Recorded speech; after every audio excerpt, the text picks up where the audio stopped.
Welcome to this evening's debate at Belmont University here in Nashville. I am Janet Brown, Executive Director of the Commission on Presidential Debates.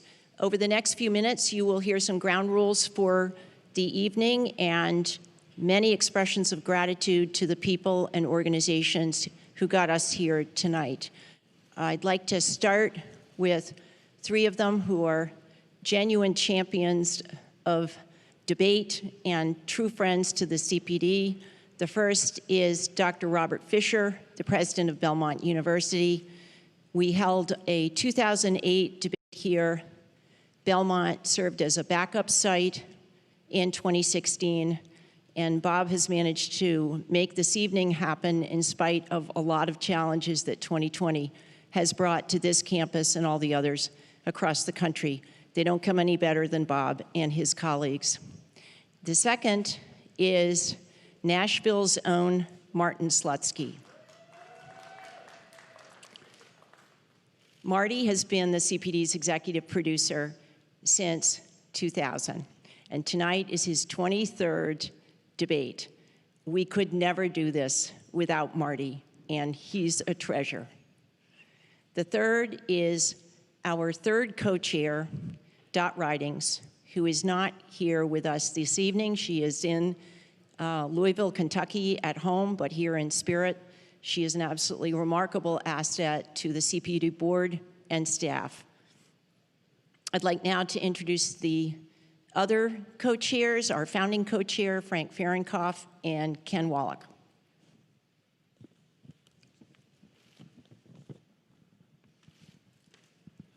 Good evening, ladies and gentlemen, and I join Janet in welcoming you all to Belmont and to Nashville. And we really owe a great debt of gratitude to the city and to this university. They've been so courteous and working so hard for us. And what a beautiful place this is. I hope you all got a chance to walk around and see this marvelous campus. We also have a crew. You see some of the people working around. There are cameramen, lighting people, people who produce this great background. We have over 60 of them. And we've had 4 debates in 4 different parts of this country. And thanks to United Airlines, which stepped up to the plate and is providing free of charge air service for our entire crew back and forth from one city to another. And so we really owe United Airlines. Now this one sounds funny, but we also owe Anheuser-Busch a great thank you, not only for their beer, but for what they've done for this commission for many, many years. It's a little less of a lift now. Normally, if we were here with normal times, there'd be 900 of you probably in this audience. But with coronavirus, it just wasn't necessary for us to, and possible for us to do that.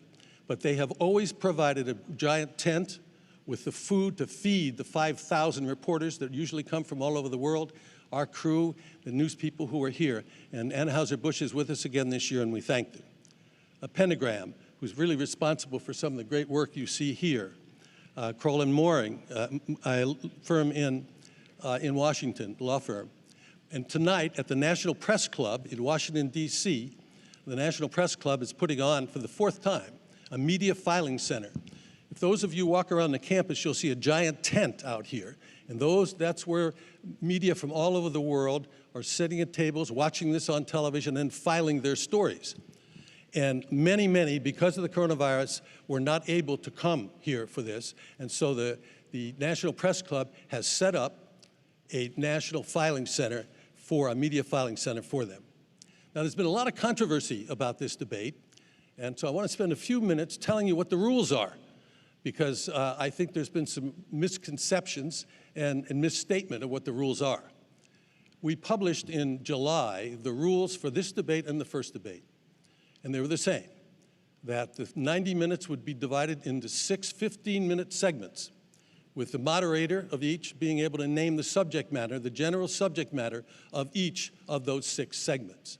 And the parties agreed that for the first 4 minutes of those 15-minute segments, each of them would, for 2 minutes, have the ability to speak without interruption of any sort. Then after they each spoke for 2 minutes, it was open for open debate. Now, unfortunately, if you happen to watch the first debate, those rules were not necessarily followed. And so the commission felt that we could not put in a new rule, and what we thought we would do would just put in a way to enforce what they had agreed to, the original rule, no interruption. So you're going to see tonight, I believe the first question will be directed to the president, and he will speak for 2 minutes. They have lights, you can't see them. They're looking into their cameras that tell them how much time is left and so forth. And at the end of 2 minutes, the president will stop speaking, and then Mr. Biden's microphone, which has been off for the 2 minutes the president has been speaking, will come on.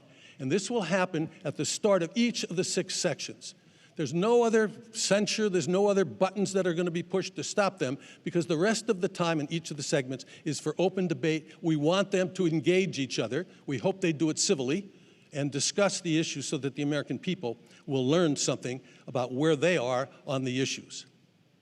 Now, this is a very, very important debate for each of these candidates. The first debate, some weeks ago, had, according to Nielsen, 78 million people who watched it. Now, that doesn't count people who watched it on C-SPAN or people who had it on their computers or on their iPhones or their iPads. We think this debate tonight could reach 100 million people. Now, you're very fortunate. You're sitting on seats that make you part of history. But those people at home are watching to try to learn something about these candidates, to make that important decision as to who they are going to support when they go to the polls if they haven't already done so. So it's not for you to participate by clapping, by standing up, by doing anything that would bring you into this. So please, please don't yell, because you're interfering with what those people are seeing. Now, there also is a rule on masks. It's not only our rule, it's the rule of the city, it's the rule of this university, so that you must wear a mask to come in, and you must keep your mask on. If you remove your mask while you're here, you will be approached and you'll be asked to put it back on, and if you don't put it back on, you'll be asked to leave, and if you won't leave, you'll be escorted to leave, so which will cause you some embarrassment and will take time away from the important things that are going on today.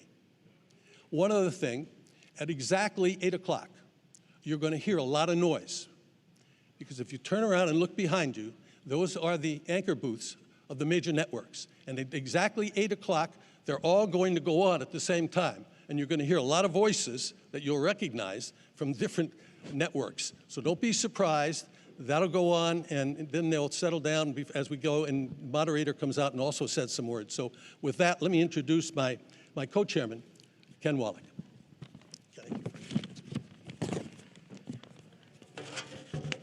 Good evening. I join Frank, Janet, and fellow board members, including Yvonne Howe and John Griffin, who are with us tonight, in welcoming you to the 24th presidential debate sponsored and organized by the Commission on Presidential Debates, and the second hosted by Belmont University.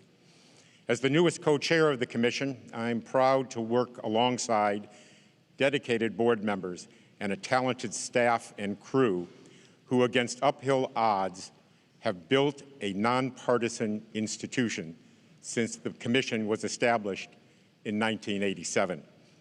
Our sole mission continues to be the holding of debates that serve and inform the American people. Now, please spare me a moment to explain the Commission's efforts. Debates have evolved over the past 3 decades. More transparent criteria for qualification of debate participants, the trend toward a single moderator in order to focus greater attention on the candidates, and the allocation of time for different subject areas are but a few of the many changes that have been made. Many of the details for organizing the debates are left to agreement by the candidates themselves. The Commission has selected the times and places for debates, the moderators, and the debate formats. Based on experience, these are issues that, if left to the negotiations between the candidates' campaigns, are nearly impossible to resolve in a timely manner. In fact, it were protracted and at times unworkable negotiations on these types of issues that led, in part, to the establishment of the Commission itself. While there is always drama every 4 years, and this year is no exception. The process has worked. And post-debate research shows that the American people have considered these debates an important part of our political process. Debates have also created civic education opportunities for the schools and communities that have hosted them. Here at Belmont, the university has launched the Debate Programming Series that explores issues ranging from democracy to social media. The Commission has augmented these voter education efforts by establishing Debate Watch, which allows participants in all 50 states and Puerto Rico to exchange views on issues raised in debates and to listen respectfully to each other's opinions. Debate Watch 2020 will include more than 1 million participants. Overseas, the Commission, in partnership with the National Democratic Institute, has helped organize more than 400 candidate debates in 45 countries, most importantly, in new and emerging democracies. This initiative has led to the formation of Debates International, a support network of debate organizers from nearly 40 countries. I wanted to recognize the Commission's longest-standing supporter.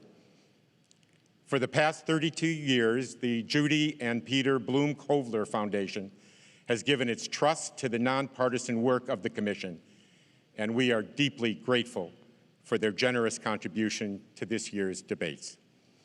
Now, it is my distinct honor to introduce Dr. Bob Fisher, President of Belmont University. Thank you.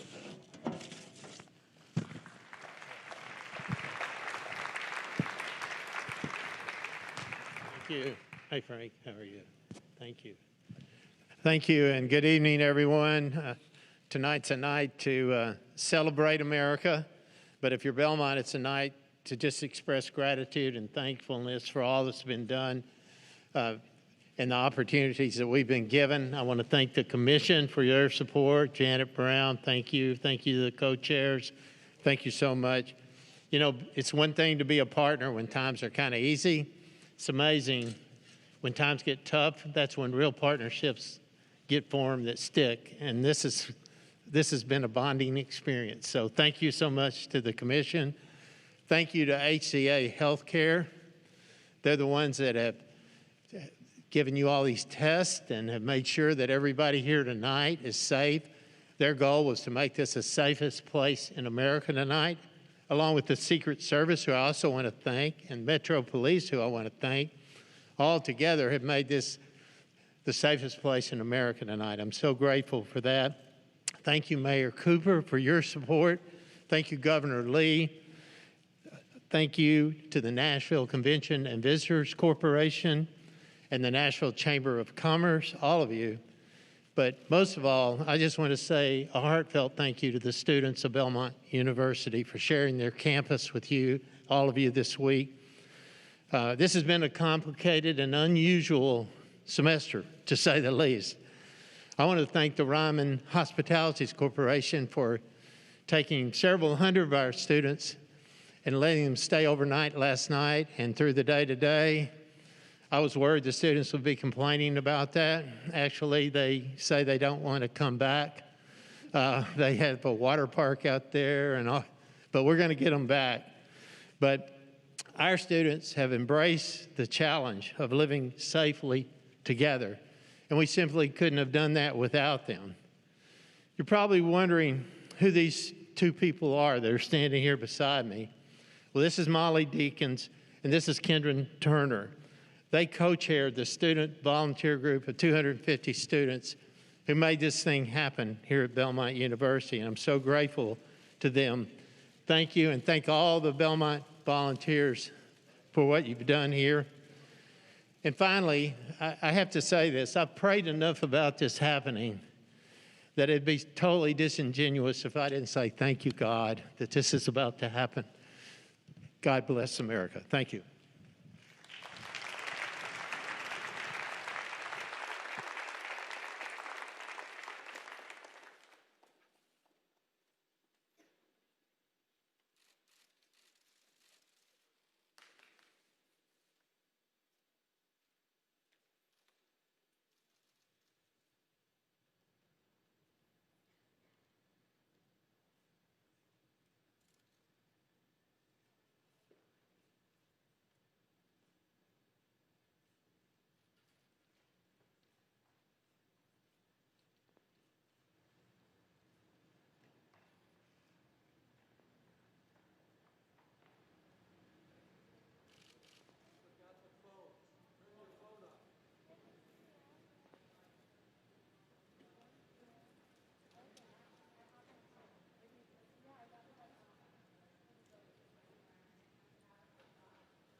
Moderator for this evening's debate is Kristen Welker of NBC News.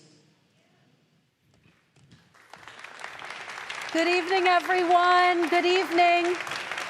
Thank you so much for being here. It is such an honor for me to moderate this debate tonight, the final debate. I want to welcome the First Family and the First Lady. We're so glad and thankful that you are feeling better. I want to welcome the Biden family, Dr. Jill Biden. Thank you all for being here tonight. We are so excited. We're looking forward to a really robust discussion. And the only thing I would reiterate are the CPD guidelines that when the candidates are talking, please hold any applause or any other reactions, except, of course, when they walk out. Make sure you cheer and loud and applause so that everyone can hear you. Thank you for having me. This is really the honor of a lifetime. I am going to sit down and just get organized and get settled, and the show will start very soon. Thank you for being here.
Good evening from Belmont University in Nashville, Tennessee. I'm Kristen Welker of NBC News, and I welcome you to the final 2020 presidential debate between President Donald J. Trump and former Vice President Joe Biden.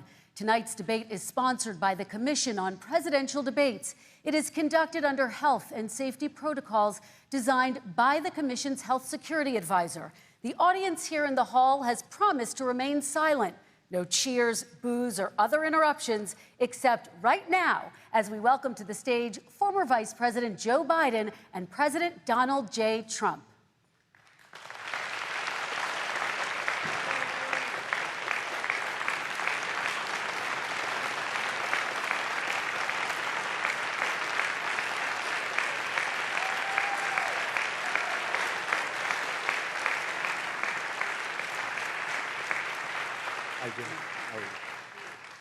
And I do want to say a very good evening to both of you. This debate will cover 6 major topics. At the beginning of each section, each candidate will have 2 minutes uninterrupted to answer my first question. The debate commission will then turn on their microphone only when it is their turn to answer, and the commission will turn it off exactly when the 2 minutes have expired.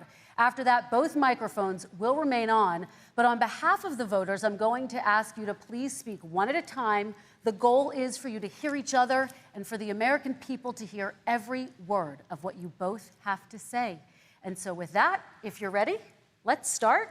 And we will begin with the fight against the coronavirus. President Trump, the first question is for you.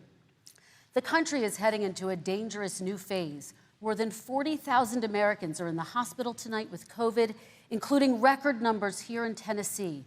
And since the two of you last shared a stage, 16,000 Americans have died from COVID. So please be specific. How would you lead the country during this next stage of the coronavirus crisis? 2 minutes, uninterrupted. So, as you know, 2.2 million people modeled out were expected to die.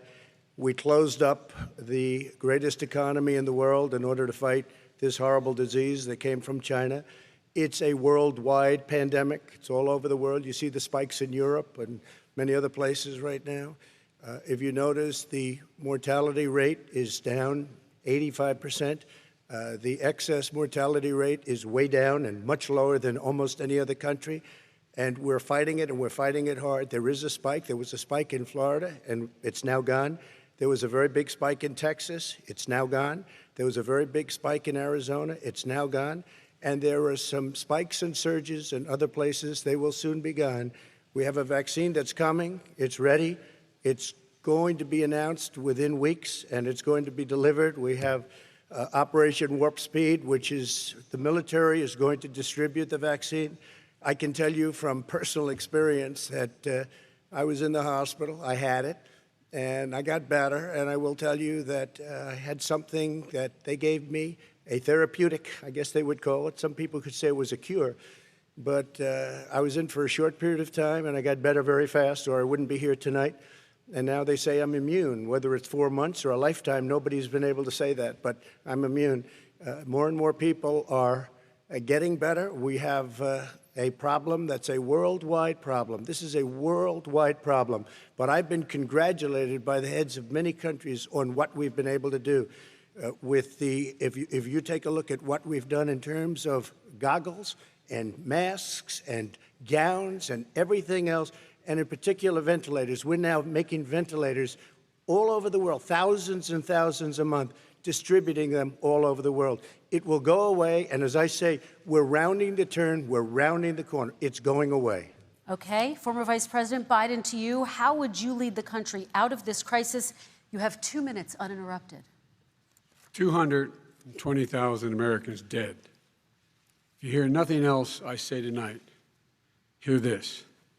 Anyone who's responsible for not taking control, in fact, not saying I take no responsibility initially, anyone who's responsible for that many deaths should not remain as President of the United States of America. We're in a situation where there are 1,000 deaths a day now, 1,000 deaths a day. And there are over 70,000 new cases per day.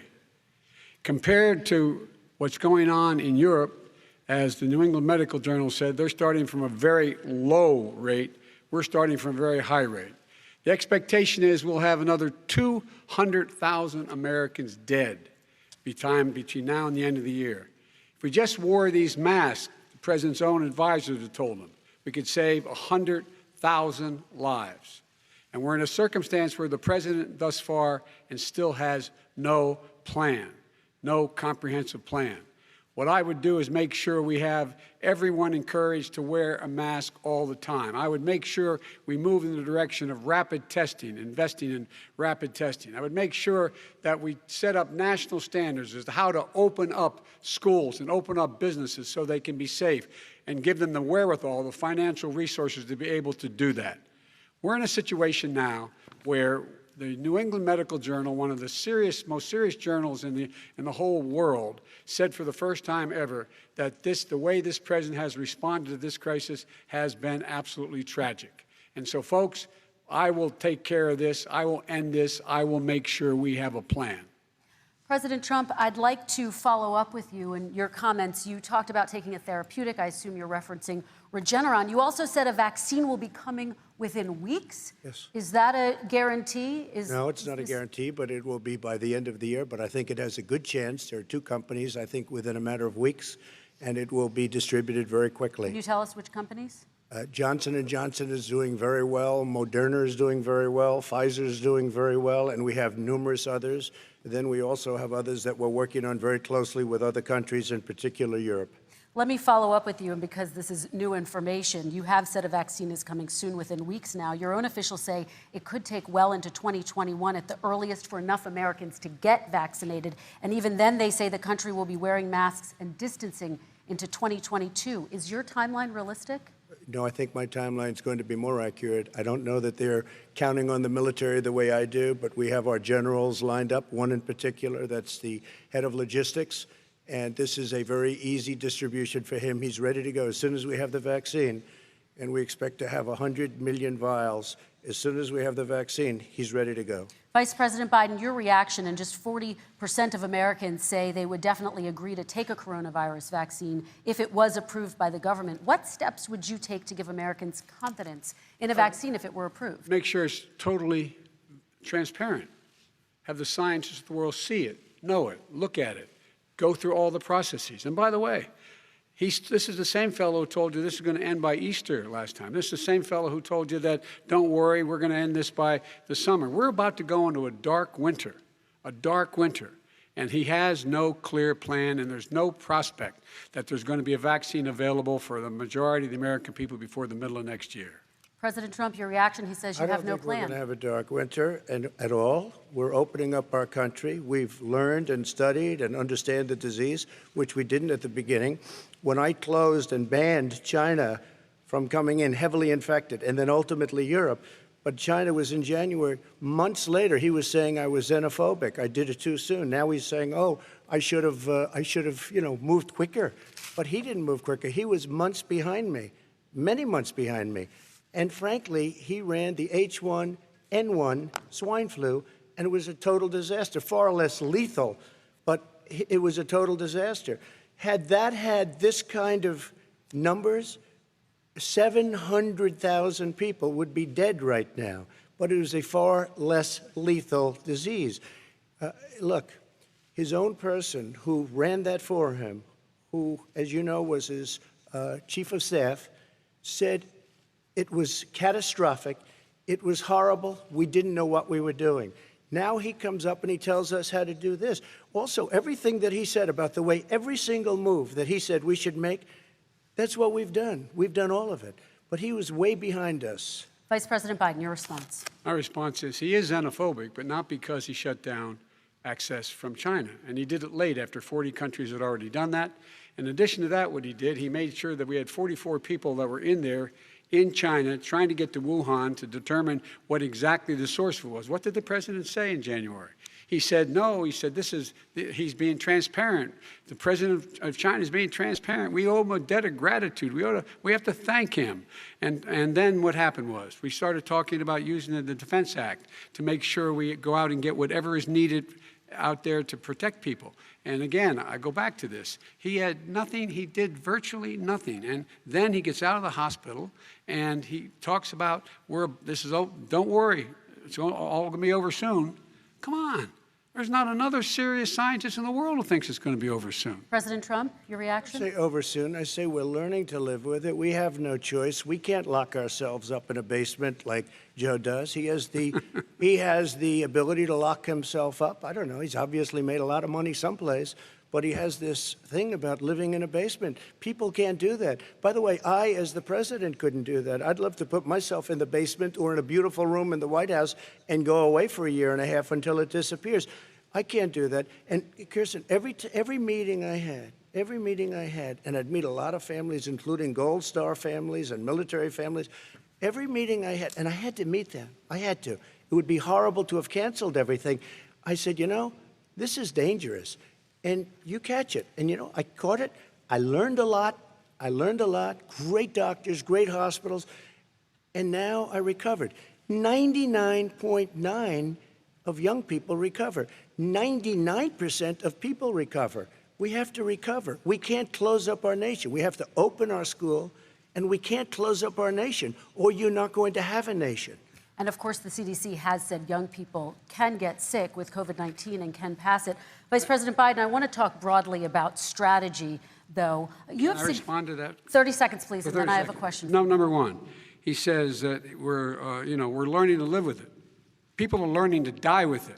You folks home will have an empty chair at the kitchen table this morning. That man or wife going to bed tonight and reaching over to try to touch out of habit where their wife or husband is gone. Learning to live with it. Come on. We're dying with it because he has never said, you said it's dangerous. When's the last time? Is it really dangerous still? Are we dangerous? You tell the people it's dangerous now? What should they do about the danger? And you say, I take no responsibility. Let me talk about your two. Excuse me, I take full responsibility. It's not my fault that he came here. It's China's fault. And you know what? It's not Joe's fault that he came here either. It's China's fault. They kept it from going into the rest of China for the most part, but they didn't keep it from coming out to the world, including Europe and ourselves. Vice President Biden. The fact is that when we knew it was coming, when it hit, what happened? What did the president say? He said, don't worry, it's going to go away. Be gone by Easter. Don't worry. The warm weather. Don't worry. Maybe inject bleach. He said he was kidding when he said that, but a lot of people thought it was serious. A whole range of things the president has said. Even today, he thinks we are in control. We're about to lose 200,000 more people. President Trump. Look, perhaps just to finish this, I was kidding on that, but just to finish this, when I closed, he said I shouldn't have closed. And that went on for months. Nancy Pelosi said the same thing. She was dancing on the streets in Chinatown in San Francisco. But when I closed, he said, this is a terrible thing, you're xenophobic. I think he called me racist even, and because I was closing it to China. Now he says I should have closed it earlier. Joe, it doesn't work. I didn't say either of those things. You certainly did. You certainly did. I talked about a xenophobia in a different context. It wasn't about closing the border to Chinese coming to the United States. All right, I want to talk about both of your different strategies to handling He thought this. I shouldn't have closed the border. Well, that's obvious. Do you want to respond to that quickly, Vice President No. Biden? Okay. Let's talk about your different strategies toward dealing with this. Mr. Vice President, you suggested you would support new shutdowns if scientists recommended it. What do you say to Americans who are fearful that the cost of shutdowns, the impact on the economy, the higher rates of hunger, depression, domestic and substance abuse outweighs the risk of exposure to the virus? What I would say is I'm going to shut down the virus, not the country. It's his ineptitude that caused the country to have to shut down in large part. Why businesses have gone under, why schools are closed, why so many people have lost their living, and why they're concerned. Those other concerns are real. That's why he should have been, instead of in a sand trap in his golf course, he should have been negotiating with Nancy Pelosi and the rest of the Democrats and Republicans about what to do about the acts they were passing for billions of dollars to make sure people had the capacity. But you haven't ruled out more shutdowns. Well, no, I'm not shutting down the nation, but look, you need standards. The standard is if you have a reproduction rate in a community that's above a certain level, everybody says, slow up, more social distancing, do not open bars and do not open gymnasiums, do not open until you get this under control. under more control. But when you do open, give the people the capacity to be able to open and have the capacity to do it safely. For example, schools. Schools, they need a lot of money to open. They need to deal with ventilation systems. They need to deal with smaller classes, more teachers, more pods. And he's refused to support that money, or at least up to now. Let's talk about schools. President Trump, I think we have to respond, if I might. Please, and then I have a follow-up. Thank you, and I appreciate that.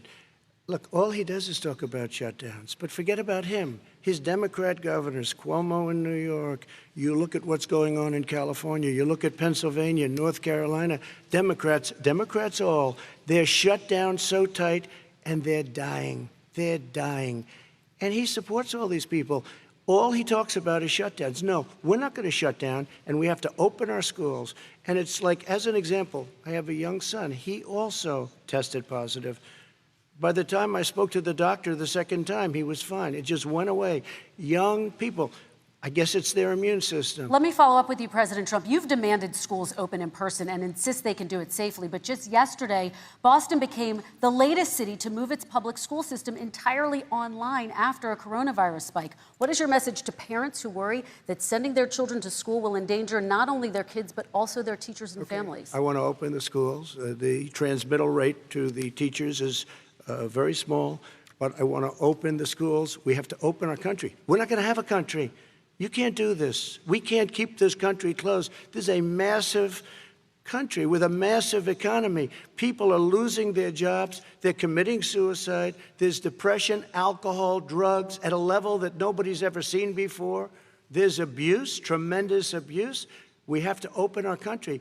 You know, I've said it often. The cure cannot be worse than the problem itself. And that's what's happening. And he wants to close down. He'll close down the country if one person in our massive bureaucracy says we should close it down. Vice President Biden, your response. Simply not true. We ought to be able to walk and chew gum at the same time. We ought to be able to safely open, but when they need resources to open. You need to be able to, for example, if you're going to open a business, have social distancing within the business. You need to have, if you have a restaurant, you need to have plexiglass dividers so people cannot infect one another. You need to be in a position where you can take testing rapidly and know whether a person is, in fact, infected. You need to be able to trace. You need to be able to provide all the resources that are needed to do this. And that is not inconsistent with saying that we're going to make sure that we can open safely. And by the way, all you teachers out there, not that many of you are going to die, so don't worry about it. Come on. President Trump, let me follow up with you quickly. By the way, I will say this. If you go and look at what's happened to New York, it's a ghost town. It's a ghost town. And when you talk about plexiglass, these are restaurants that are dying. These are businesses with no money. Putting up plexiglass is unbelievably expensive, and it's not the answer. I mean, you're going to sit there in a cubicle wrapped around with plastic. These are businesses that are dying, Joe. You can't do that to people.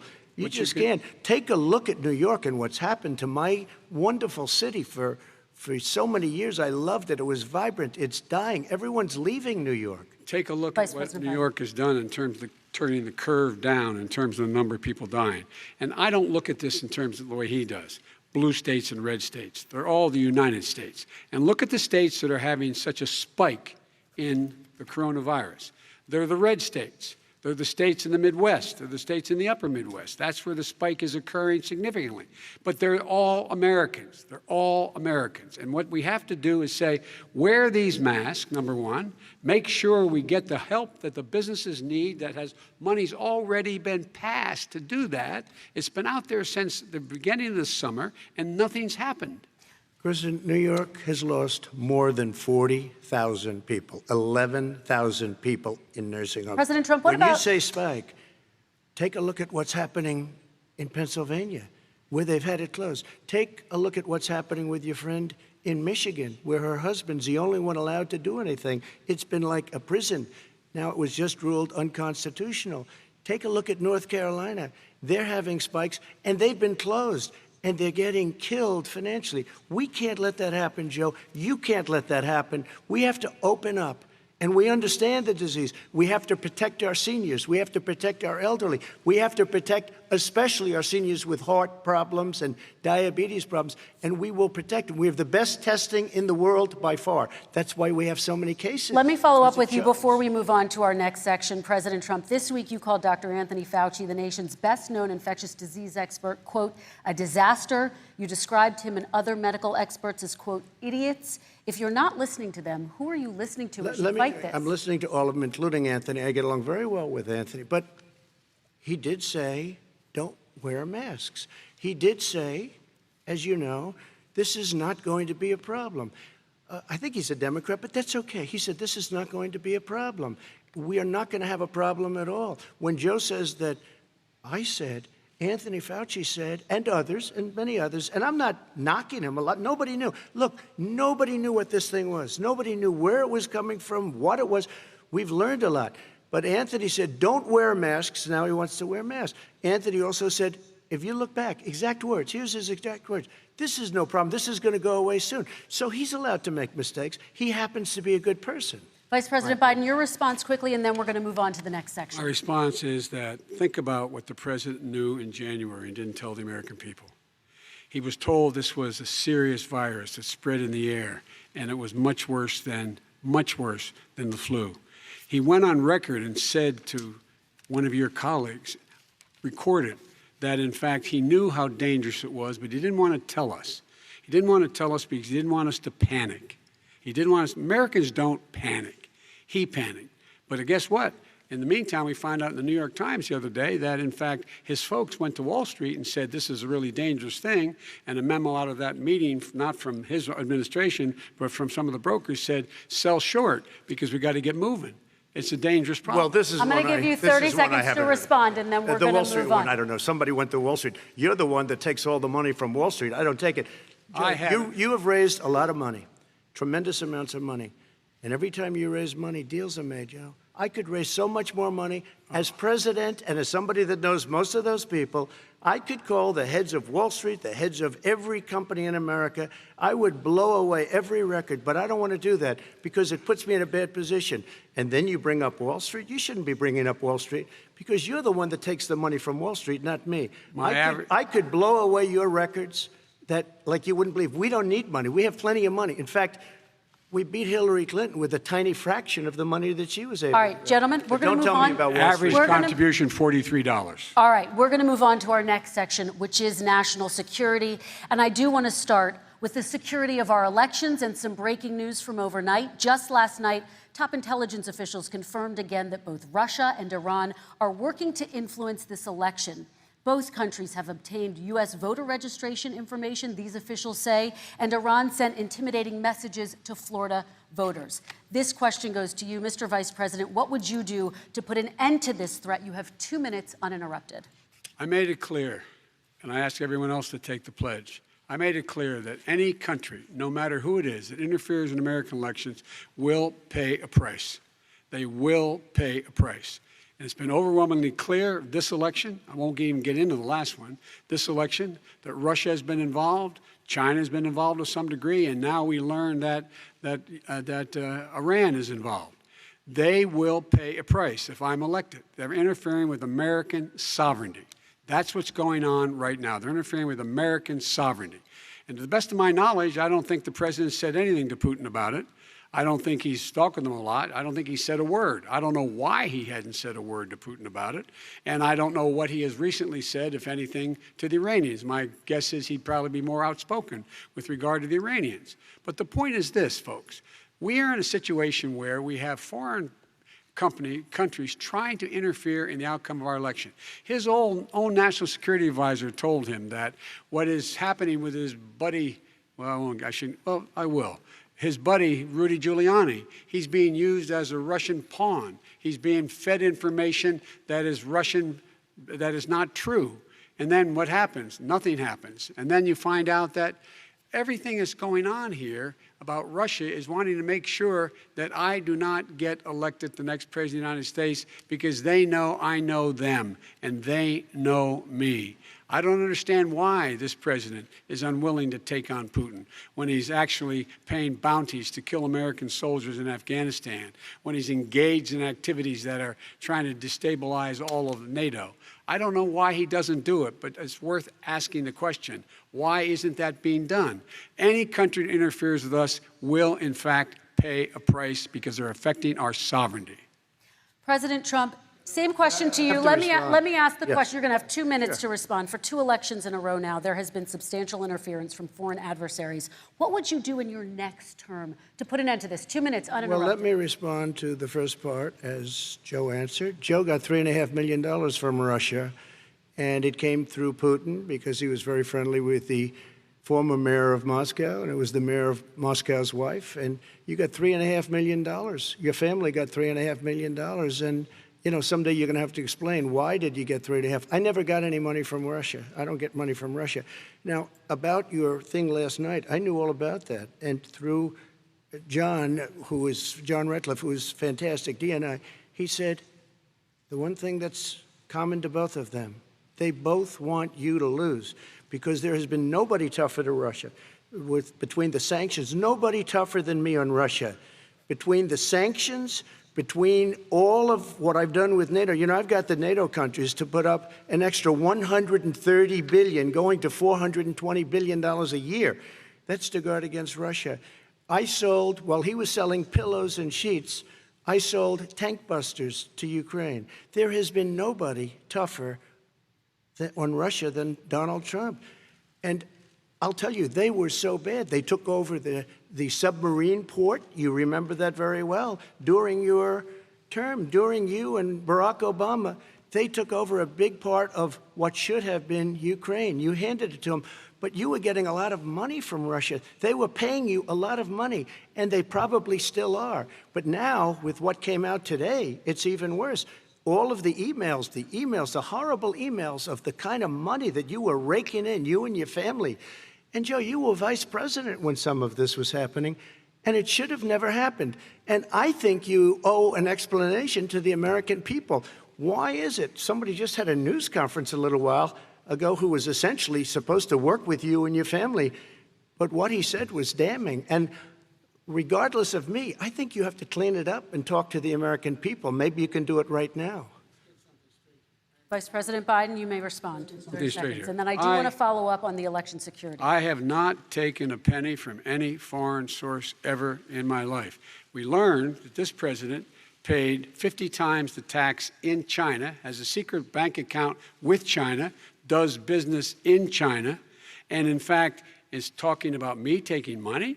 I have not taken a single penny from any country whatsoever, ever. Number one. Number two, this is a president, I have released all of my tax returns, 22 years. Go look at them. 22 years of my tax return. You have not released a single solitary year of your tax return. What are you hiding? Why are you unwilling? The foreign countries are paying you a lot.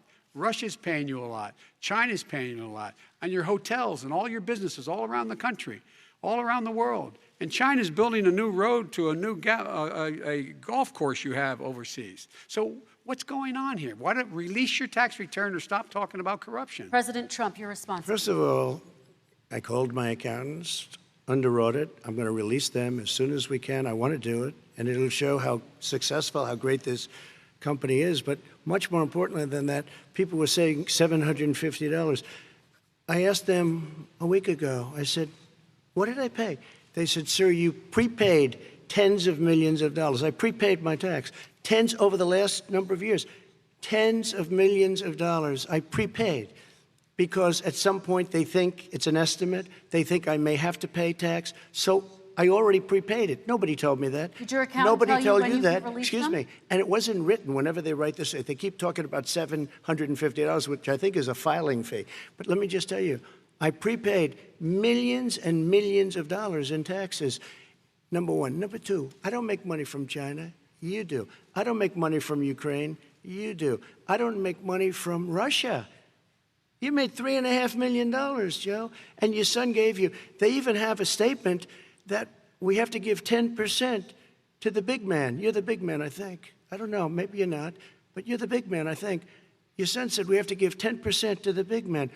Joe, what's that all about? It's terrible. All right, gentlemen, I want to ask you both some questions about all of this, but I'm going to let you both respond very quickly. You just said you spoke to your accountant about potentially releasing your taxes. Did he tell you when you can release them? Do you have a deadline for when you're going to release them to the American people? I get treated worse than the Tea Party got treated. Because I have a lot of people in there, deep down in the IRS, they treat me horribly. We made a deal, it was all settled until I decide to run for president. I get treated very badly by the IRS, very unfairly. But we had a deal all done. As soon as we're completed with the deal, I want to release it. But I have paid millions and millions of dollars, and it's worse than paying. I paid in advance. It's called prepaying your taxes. I paid in advance. I want to ask you both about questions regarding your potential foreign entanglements and questions that have been raised to give you both a chance to talk about this more broadly. Respond very quickly, and then I'll get to my question. Why did he's been saying this for 4 years? Show us. Just show us. Stop playing around. You've been saying for 4 years you're going to release your taxes. Nobody knows it, Mr. President. What they do know is you're not paying your taxes, or you're paying taxes that are so low. When last time he said what he paid, he said, I only pay that little because I'm smart. I know how to game the system. Come on. Come on, folks. Very quickly, President Trump, and then I want to get to two questions to both of you on this. I was put through a phony witch hunt for 3 years. It started before I even got elected. They spied on my campaign. No president should ever have to go through what I went through. Let me just say this. Mueller and 18 angry Democrats and FBI agents all over the place spent $48 million. They went through everything I had, including my tax returns, and they found absolutely no collusion and nothing wrong. $48 million. I guarantee you, if I spent $1 million on you, Joe, I could find plenty wrong. Because the kind of things that you've done and the kind of monies that your family has taken, I mean, your brother made money in Iraq, millions of dollars. Your other brother made a fortune, and it's all through you, Joe. And they say you get some of it, and you do live very well. You have houses all over the place. You live very well. All right, gentlemen, let me just ask some questions about all of this broadly. Vice President Biden, there have been questions about the work your son has done in China and for a Ukrainian energy company when you were vice president. In retrospect, was anything about those relationships inappropriate or unethical? Nothing was unethical. Here's what the deal. With regard to Ukraine, we had this whole question about whether or not, because he was on the board, I later learned of a Burisma, a company, that somehow I had done something wrong. Yet every single solitary person, when he was going through his impeachment, testifying under oath who worked for him, said, I did my job impeccably.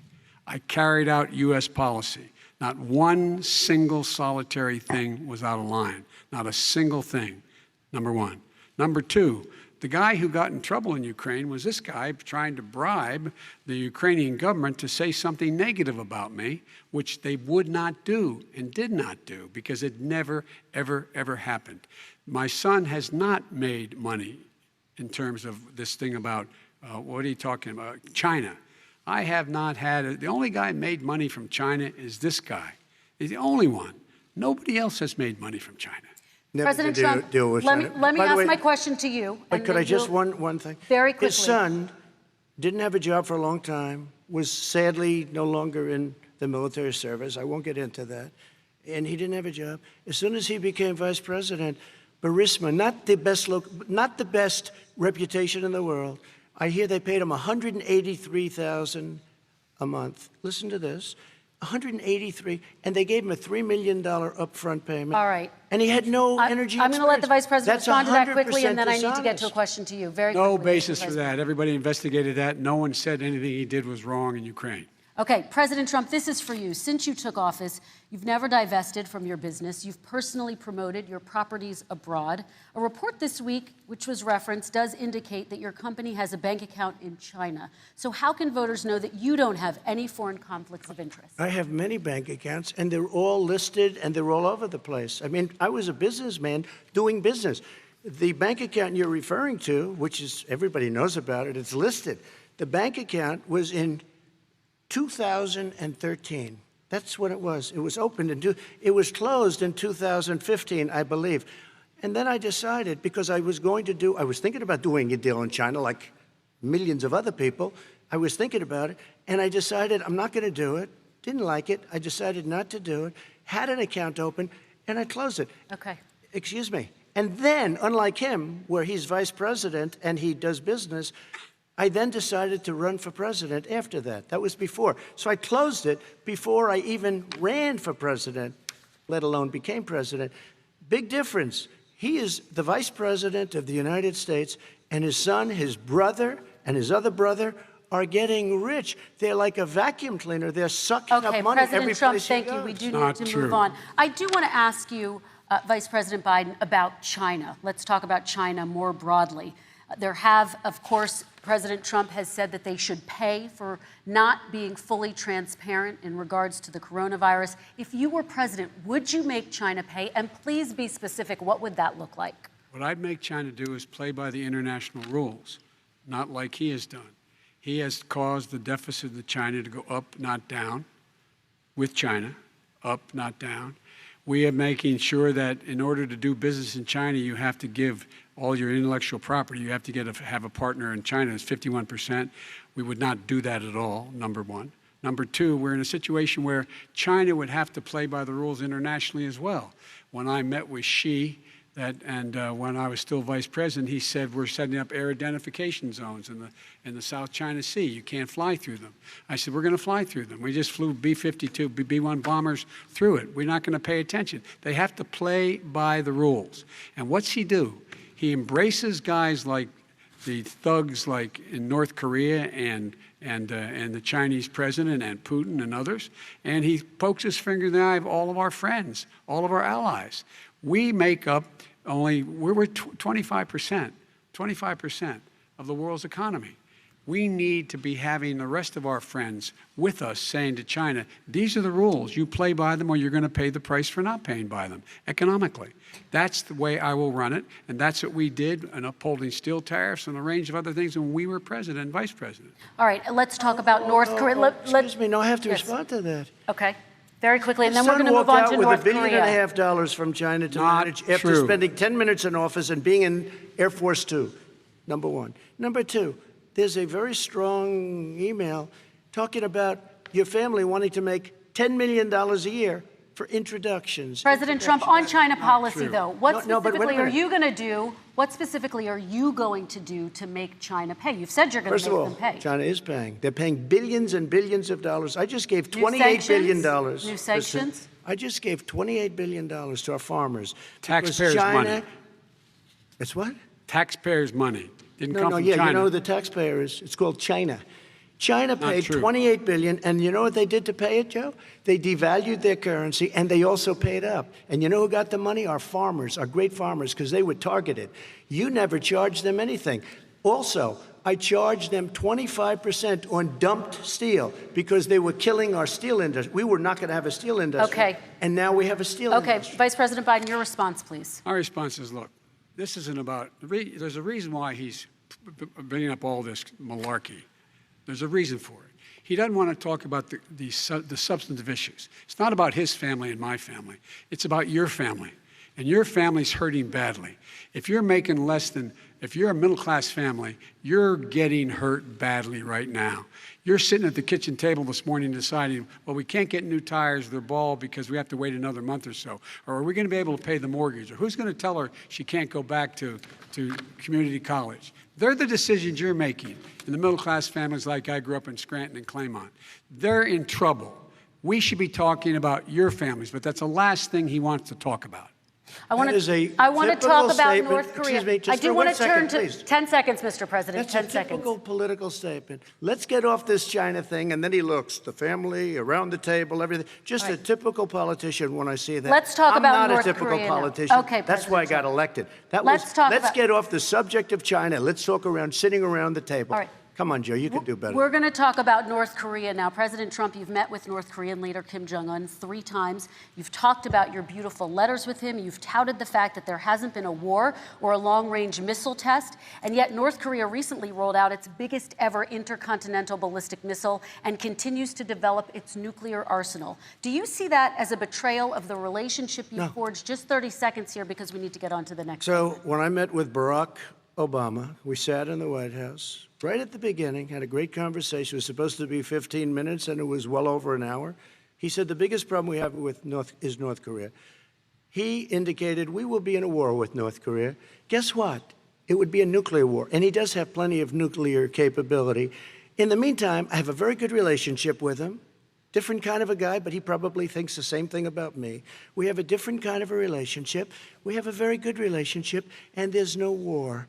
And you know, about 2 months ago, he broke into a certain area. They said, oh, there's going to be trouble. I said, no, they're not, because he's not going to do that. And I was right. Look, instead of being in a war where millions of people, Seoul, you know, is 25 miles away, millions and millions, 32 million people in Seoul, millions of people would be dead right now. President we Trump, don't have that's a war, 30 and seconds. I have a good Thank relationship. you. Vice President Biden, to you. North Korea conducted 4 nuclear tests under the Obama administration. Why do you think you would be able to rein in this persistent threat right Because now? I'd make it clear, which we were making clear to China, they had to be part of the deal. Because here's I made it clear, and as a spokesperson of the administration when I went to China, that they said, why are you moving your missile defense up so close? Why are you moving more forces here? Why are you continuing to do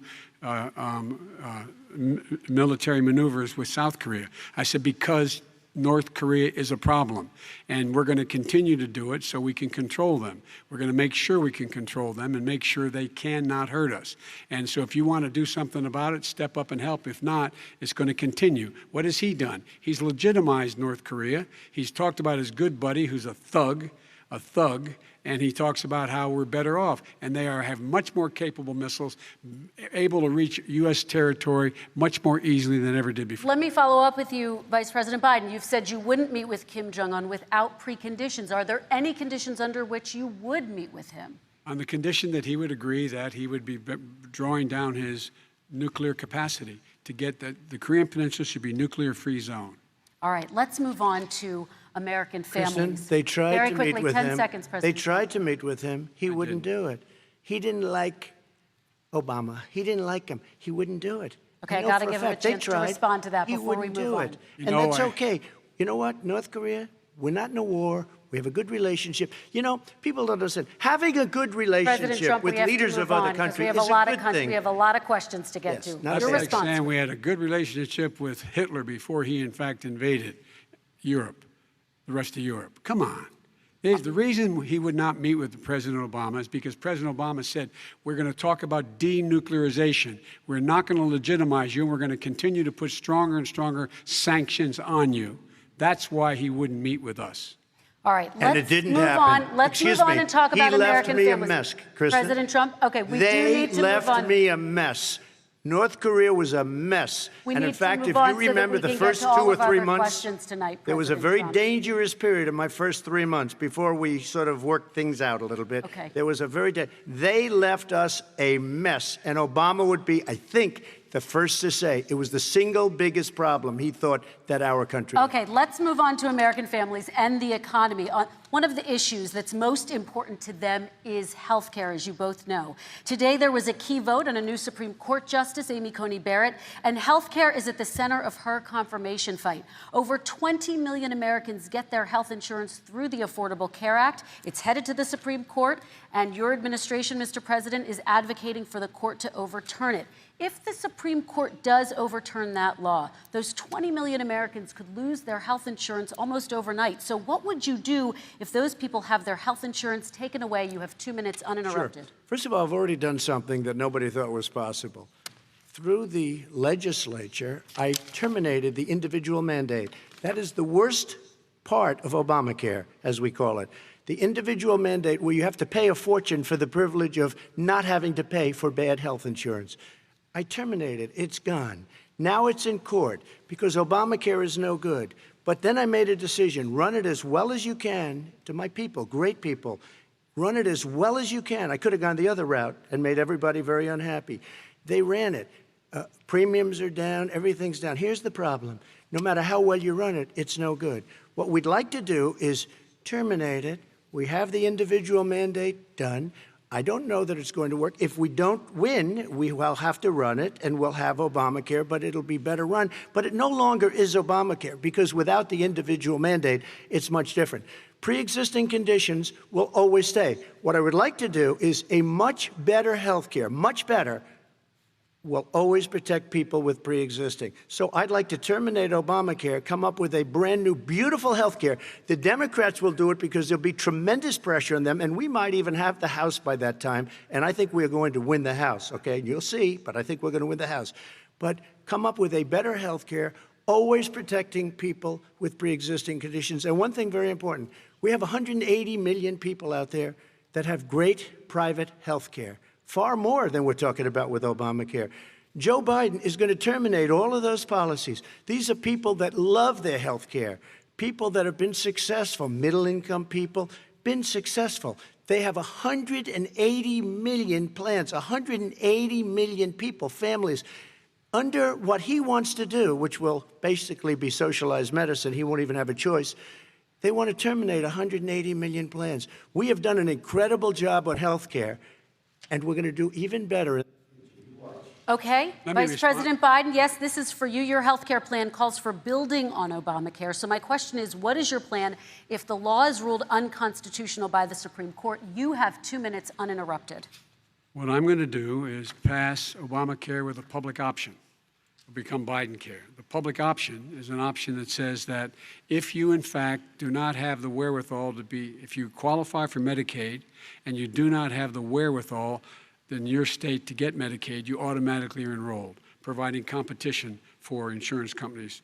That's what's going to happen. Secondly, we're going to make sure we reduce the premiums and reduce drug prices by making sure that there's competition that doesn't exist now by allowing the Medicare to negotiate drug prices with the insurance companies. Thirdly, the idea that I want to eliminate private insurance, the reason why I had such a fight with 20 candidates for the nomination was I support private insurance. That's why I didn't. Not one single person with private insurance would lose their insurance under my plan, nor did they under Obamacare. They did not lose their insurance unless they chose they wanted to go to something else. Lastly, we're going to make sure we're in a situation that we actually protect pre-existing. There's no way he can protect pre-existing conditions. None, zero. You can't do it in the ether.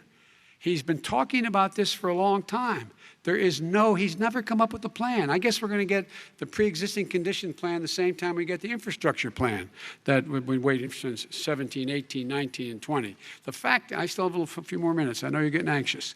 The fact is that he's already cost the American people, because of his terrible handling of the COVID virus and the economic spillover, 10 million people have lost their private insurance. And he wants to take away 22 million more people who have it under Obamacare, and over 110 million people with pre-existing conditions. And all the people from COVID are going to have pre-existing conditions. What are they going to do?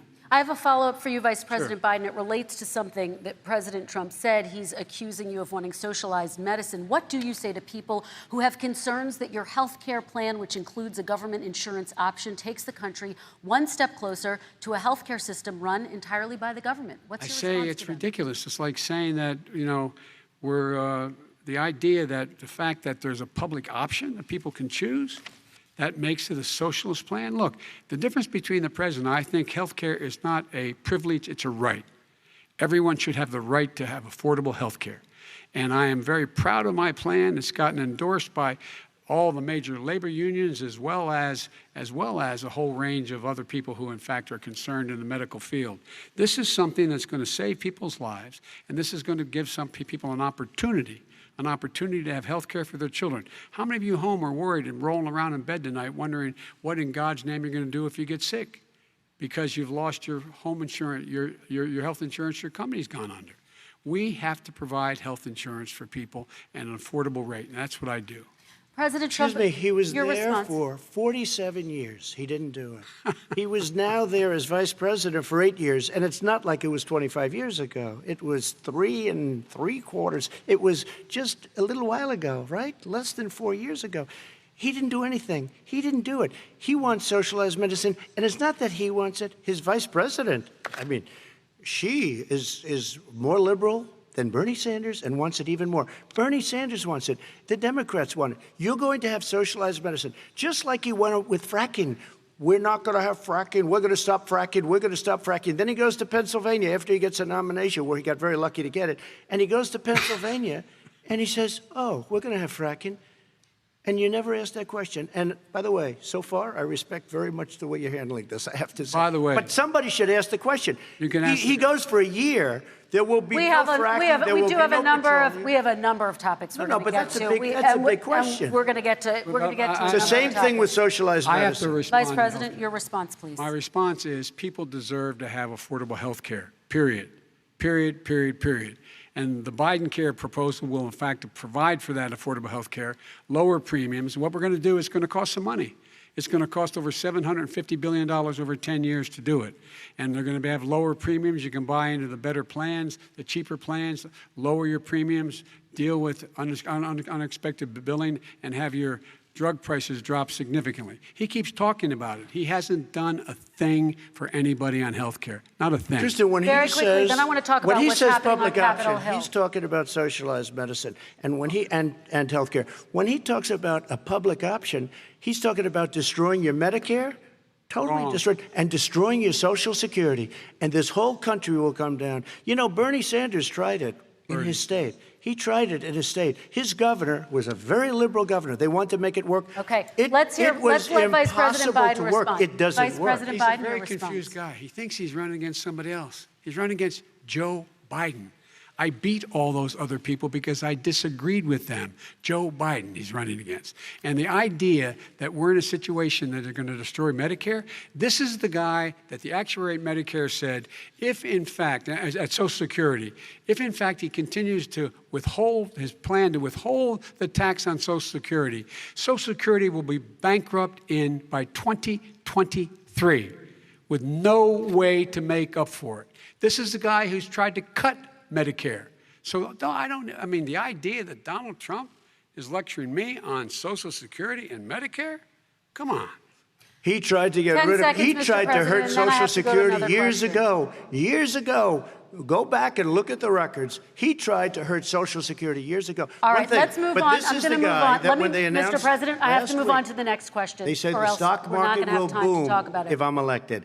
If he's elected, the stock market will crash. Okay, let's biggest move on to the analysts are next saying question Let me respond. very quickly. Look, the idea that the stock market is booming is his only measure of what's happening.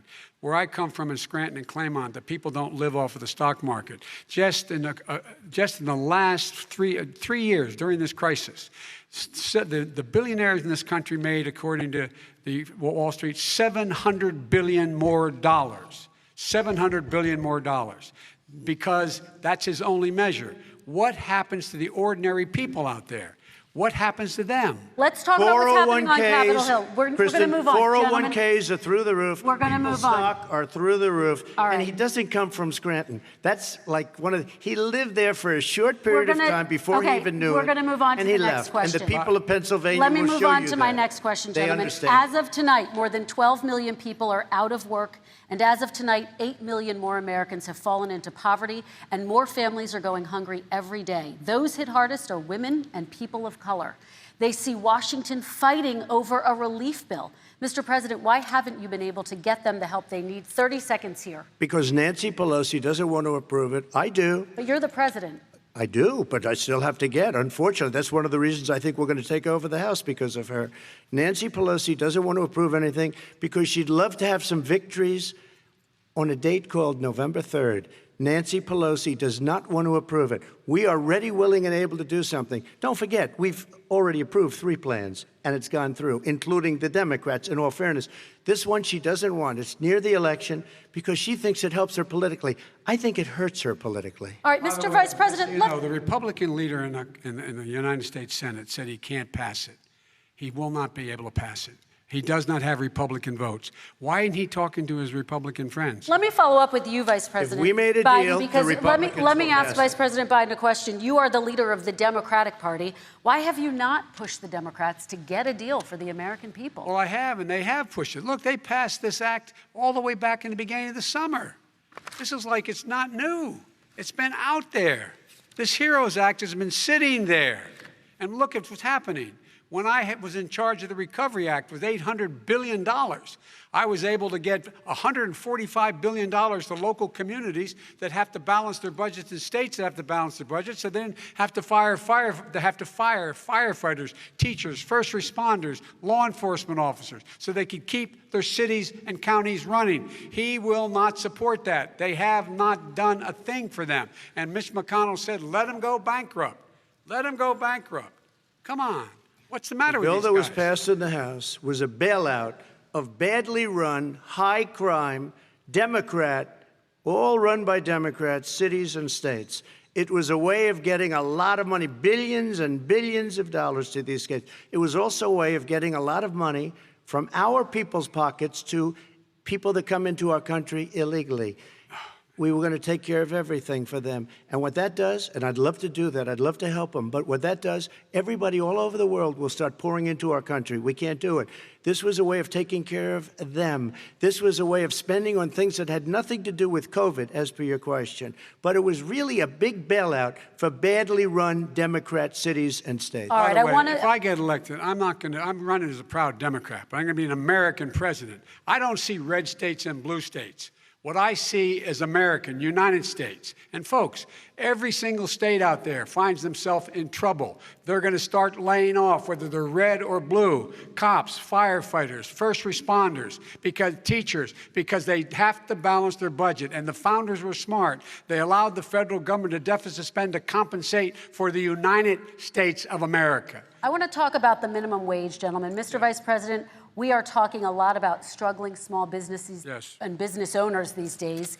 Do you think this is the right time to ask them to raise the minimum wage? You, of course, support a $15 federal minimum wage. I do, because I think one of the things we're going to have to do is we're going to have to bail them out, too. We should be bailing them out now, those small businesses. You got 1 in 6 of them going under. They're not going to be able to make it back. They passed a package that allows us to be able to call PPP. Money is supposed to go to help them do everything from organize how they can deal with their businesses being open safely. Schools, how they can make classrooms smaller, how they can hire more teachers, how they can put ventilation systems in. They need the help. The businesses as well as the schools need the help. But these guys will not help them. Is not giving them any of the money. We are going to move on to immigration, one thing very but I quickly, want he to said get we your have to help our reaction. small businesses by raising the minimum wage. That's not helping. I think it should be a state option. Alabama is different than New York. New York is different from Vermont. Every state is different. It should be a state option. You said very recently. We have recently. to help. It's very important. We have to help our small businesses. How are you helping your small businesses when you're forcing wages? What's going to happen, and what's been proven to happen, is when you do that, these small businesses fire many of their employees. You said very recently you would consider raising the federal minimum wage to $15 an hour. You said recently you would consider raising the federal minimum wage to $15 an hour. Is that still the case? And I would consider it to an extent, but in a what I really like, administration? in a second administration, but not to a level that's going to put all these businesses out of business. It should be a state option. Look, I've lived in different places. I know different places. They're all different. Some places, $15 is not so bad. In other places, other states, $15 would be Okay, President ruinous. Trump, thank you. Quick response, Vice President Biden. 2 jobs, 1 job, be below poverty. People are making $6, $7, $8 an hour. These first responders, we all clap for as they come down the street because they've allowed us to make it. What's happening? They deserve a minimum wage of $15. Anything below that puts you below the poverty level. And there is no evidence that when you raise the minimum wage, businesses go out of business. That is simply not true. We're going to talk about immigration. We're going to talk about immigration now, gentlemen, and we're going to talk about families within this context. Mr. President, your administration separated children from their parents at the border, at least 4,000 kids. You've since reversed your zero-tolerance policy, but the United States can't locate the parents of more than 500 children. So how will these families ever be reunited?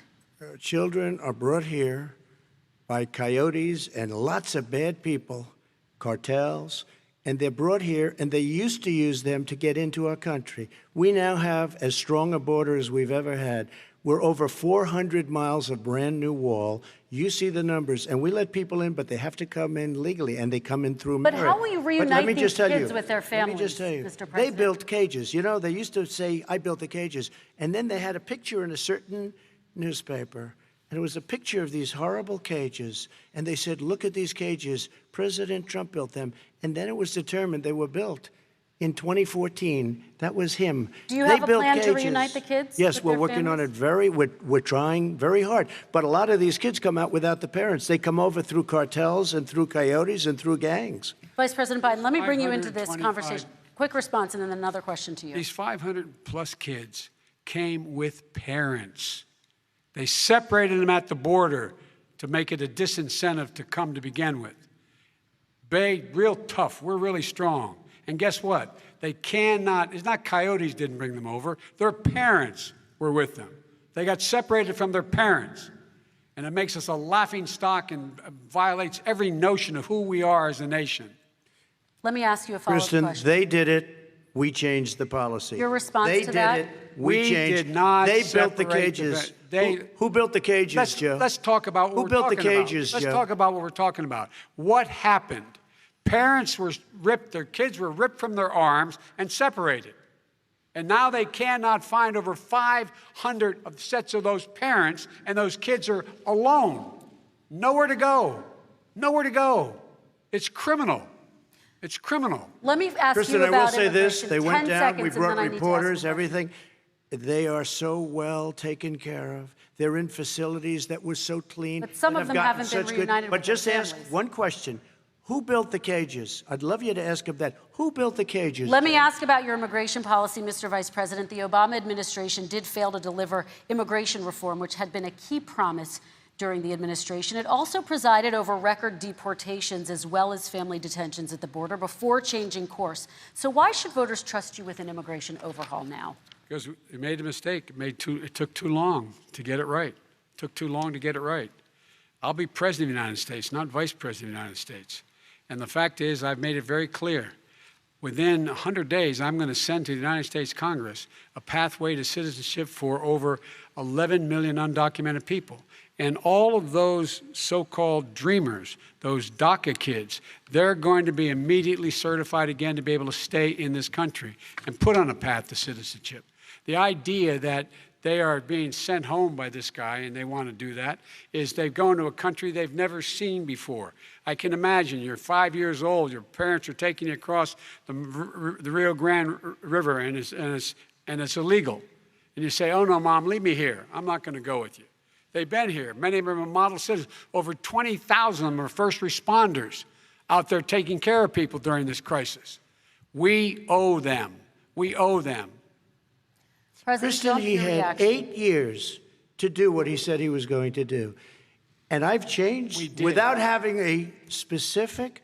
We got rid of catch and release. We got rid of a lot of horrible things that they put in and that they lived with. But he had 8 years he was vice president.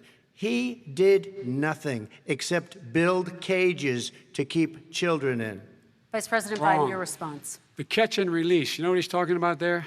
If in fact you had a family came across and they were arrested, they in fact were given a date to show up for their hearing. They were released. And guess what? They showed up for a hearing. And this is the first president in the history of the United States of America that anybody seeking asylum has to do it in another country. That's never happened before in America. That's never happened before in America. You come to the United States and you make your case that I seek asylum based on the following premise, why I deserve it under American law. They're sitting in squalor on the other side of the river. President Trump, your response, So 30 important. seconds, and then we'll move It just shows that he has no understanding of immigration or the laws. Catch and release is a disaster. A murderer would come in, a rapist would come in, a very bad person would come in. We would take their name. We have to release them into our country. And then you say they come back. Less than 1% of the people come back. We have to send ICE out and Border Patrol out to find them, we would say, come back in 2 years, 3 years, we're going to give you a court case. You need Perry Mason. We're going to give you a court case. When you say they come back, they don't come back, Joe. They never come back.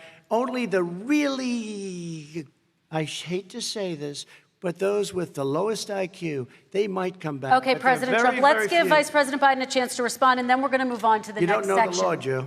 Vice President Biden, your response. Know the law, what he's telling you is simply not true. Well, check it out. They don't come back. Check it out. All right, let's move on. But we don't have to worry about it because section. they terminated it, so we don't have to worry about it Let's anymore. move on to the next And you have section. 525 kids not knowing where in God's name they're going to be and lost their parents. Go ahead. All right, let's talk about our next section, which is race in America. And I want to talk about the way Black and brown Americans experience race in this country. Part of that experience is something called the talk. It happens regardless of class and income. Parents who feel they have no choice but to prepare their children for the chance that they could be targeted, including by the police, for no reason other than the color of their skin. Mr. Vice President, in the next 2 minutes, I want you to speak directly to these families. Do you understand why these parents fear for their children? I do. I do. You know, my daughter is a social worker, and she's written a lot about this. She has a graduate degree from the University of Pennsylvania in social work.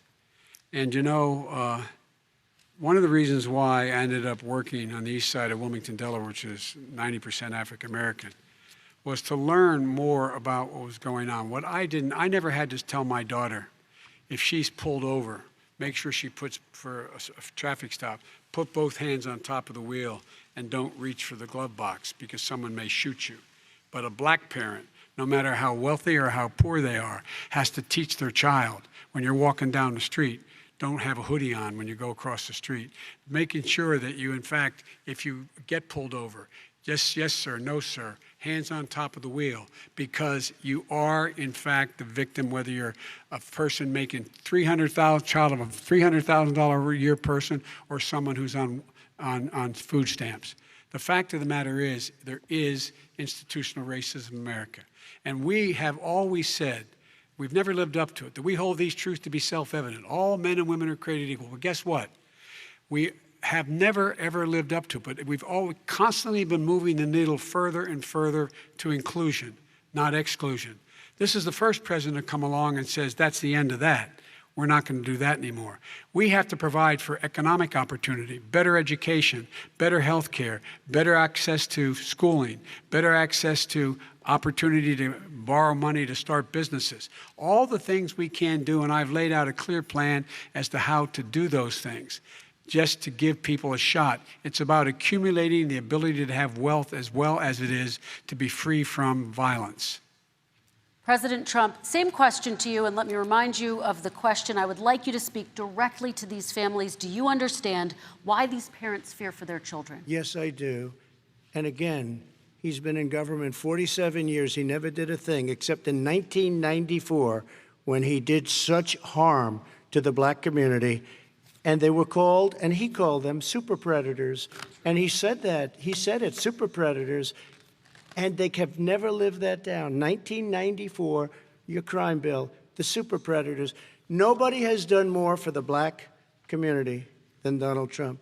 And if you look, with the exception of Abraham Lincoln, possible exception, but the exception of Abraham Lincoln, nobody has done what I've done.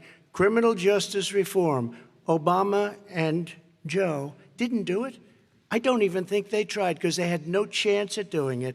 They might have wanted to do it, but if you had to see the arms I had to twist to get that done, it was not a pretty picture, and everybody knows it, including some very liberal people that cried in my office. They cried in the Oval Office. 2 weeks later, they're out saying, gee, we have to defeat him. Criminal justice reform, prison reform, opportunity zones with Tim Scott, a great senator from South Carolina. He came in with this incredible idea for opportunity zones. It's one of the most successful programs. People don't talk about it.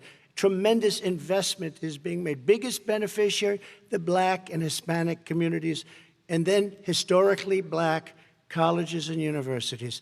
After 3 years of coming to the office, I love some of those guys. They were great. They came into the office and they said, I said, what are you doing? After 3 years, I said, why do you keep coming back? Because we have no funding. I said, you don't have to come back every year. We have to come back because President Obama would never give them long-term funding, and I did. 10-year long-term funding, and I gave them more money than they asked for because they said, I think you need more. And I said, the only bad part about this is I may never see you again because I got very friendly with them, and they like me and I like them. But I saved historically black colleges and universities. Okay, and we're going to talk about both of your records, but your response to that, Vice President? My response to that is I never, ever said what he accused me of saying. The fact of the matter is, in 2000, though, after the crime bill had been in the law for a while, this is a guy who said, the problem with the crime bill, there's not enough people in jail. There's not enough people in jail. And go on my website, get the quote, the date when he said it. Not enough people. He talked about marauding gangs, young gangs, and the people who are going to maraud our cities. This is a guy who in the Central Park five innocent black kids, he continued to push for making sure that they got the death penalty. None of them were guilty of the crimes they were suggested. Look, and talk about granted, he did in fact let 20 people, he commuted 20 people's sentences. We commuted over 1,000 people's sentences. Over 1,000. The very law he's talking about is a law that, in fact, initiated by Barack Obama. And secondly, we're in a situation here where the federal prison system was reduced by 38,000 people under our administration. And one of these things we should be doing, there should be no minimum mandatories in the law. That's why I'm offering $20 billion to states to change their state laws to eliminate minimum mandatories and set up drug courts. No one should be going to jail because they have a drug problem. They should be going to rehabilitation, not to jail. We should fundamentally change the system, and that's what I'm going to do. But why didn't he do it 4 years ago?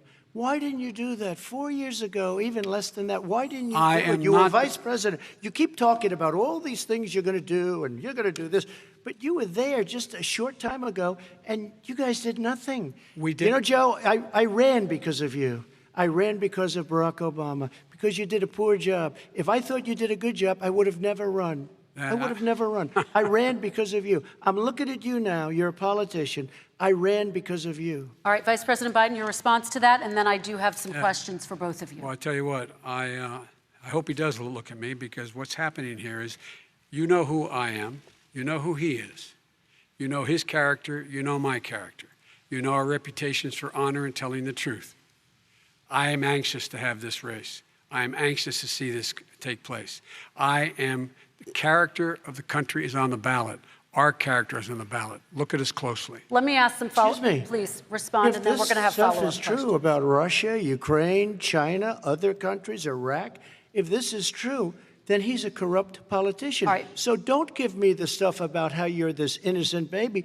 Joe, they're calling you a corrupt politician. Nobody. President Trump, I want to stay on the issue of race. We're talking about the issue. Laptop from hell. President Trump, we're talking about race right now, and I do want to stay on the issue of race. President Trump, I have to respond to that. Please, because look, very quickly. There are 50 former national intelligence folks who said that what he's accusing me of is a Russian plant. They have said that this has all the five former heads of the CIA, both parties, say what he's saying is a bunch of garbage.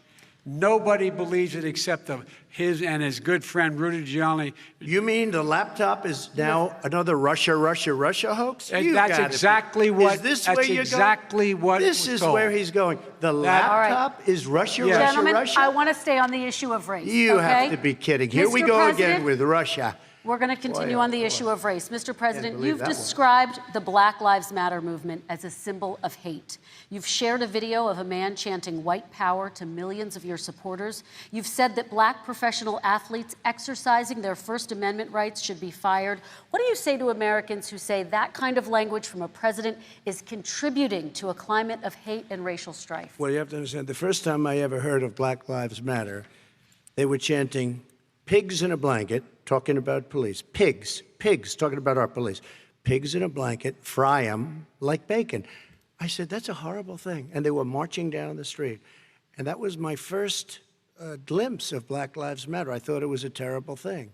As far as my relationships with all people, I think I have great relationships with all people. I am the least racist person in this room. Well, what do you say to Americans who are concerned by that rhetoric? I don't know. and by I mean, I the don't know videos? what to say. I got criminal justice reform done and prison reform and opportunity zones. I took care of black colleges and universities. I don't know what to say. They can say anything. I mean, they can say anything. It makes me sad because I am the least racist person. I can't even see the audience because it's so dark, but I don't care who's in the audience. I'm the least racist person in this room. Okay, Vice President Biden, let me ask you very quickly, and then I have a follow-up question for you. Abraham Lincoln here is one of the most racist presidents we've had in modern history. He pours fuel on every single racist fire. Every single one. Started off his campaign coming down the escalator saying he's going to get rid of those Mexican rapists. He's banned Muslims because they're Muslims. He has moved around and made everything worse across the board. He says about the poor boys, last time we were on stage here, he said, I told them to stand down and stand ready. Come on. This guy has a dog whistle about as big as a foghorn. President Trump, I'm going to give you 10 seconds to respond, and then I have a follow-up question. He made a reference to Abraham Lincoln. Where did that come in? I mean, You said where you're did that- Abraham Lincoln. No, where did that? No. You said- I said not since Abraham Lincoln has anybody done what I've done for the black community. And I'm I saying- didn't say I'm Abraham Lincoln. I said not since Abraham Lincoln has anybody done what I've done for the black community. Now, you have done nothing other than the crime bill, which put Oh, God. tens of thousands of black men, mostly, in jail. All right, let me- And you know let me what? a- let me they ask remember Vice it President because if you Biden look a at what's question. happening with the voting right now, Let me ask they Vice remember President that Biden you treated them about- very, very badly. The- Just the- take a look at what's happening out there. Vice President Biden, let me give you a chance to respond within this context. Crime Okay. bills that you supported in the 80s and 90s contributed to the incarceration of tens of thousands of young black men who had small amounts of drugs in their possession. They are sons, they are brothers, they're fathers, they're uncles, whose families are still to this day, some of them suffering the consequences. So speak to those families. Why should they vote for you? One of the things is that in the 80s, we passed 100%, all 100 senators voted for it, a bill on drugs and how to deal with drugs. It was a mistake. I've been trying to change it since then, particularly the portion on cocaine.